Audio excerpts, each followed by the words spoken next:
Salam əziz uşaqlar. Mən bugün sizin üçün 11-ci sinif buraxılış imtahanına düşən sualların izahlarını çəkib sizin üçün paylaşacağam. İnşallah ki, hər kəs yaxşı yazıb. Deməli, nə edək? Gəlin birinci sual çox rahat. Kvadratlar fərqi düsturudur. 828-dən bir dəfə 72-ni çıxacaq. Bir dəfə də 828-in üzərinə 72-ni gəlib hesablamamızı aparacağıq. Deməli, bu eləyəcək 756 vurulsun 900 bölünsün 378. İxtisar aparsaq 2, 18, 0, 0. Doğru cavabım C. Həndəsi silsiləsinin silsilə fərqini soruşur. Silsilə fərqini biz bilirik ki, deməli D bərabərdir. Əgər bu 28 13-dürsə, 28 çıxılsın 58 bölünsün 28 çıxılsın 13 bərabərdir. 28-dən 58 çıxsaq nə qalacaq? Mənfi 30. Bu da qalacaq 15. Mənfi 30-u da 2-yə bölsək eləyəcək doğru cavabım mənfi 2. Keçək növbəti suala. Bu sualda deməli cəmin hasilə keçmə düsturuna istifadə edəcək. Bir dəfə yazacağıq ki, 2 vurulsun kosinusları toplayıb yarı böləcək. 38-dən 18-i toplasaq 56, onu da yarı bölsək kosinus 28, bir dəfə də çıxıb 28-dən 18-i çıxsaq 20, onu da 2-yə bölsək eləyəcək kosinus 10 dərəcə. Doğru cavabım D-də.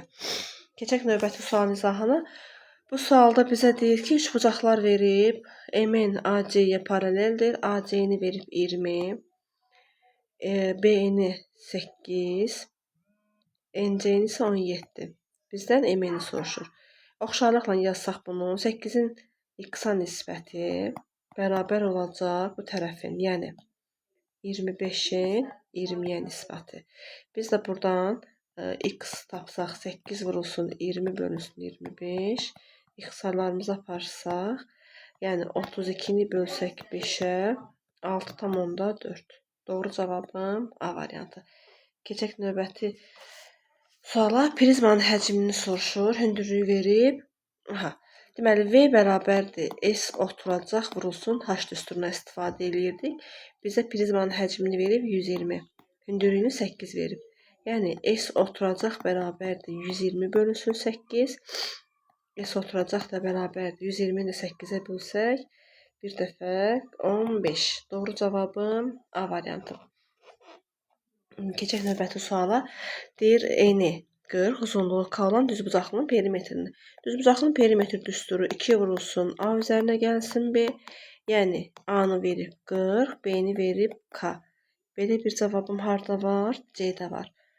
Keçək növbəti suala. Natural ədədlərin sayını göstərin. 23 daxil deyil, amma 17 daxildir. Yəni, 23 ilə 17-nin arasında olan neçə natural ədəd var, olan sayını tapacağıq. 22-dən çıxacaq 17-ni, üzərinə 1 gələcək. 22-dən 17 çıxanda 5, 5-in üzərinə 1 gəlsək, doğru cavabım olacaq 6.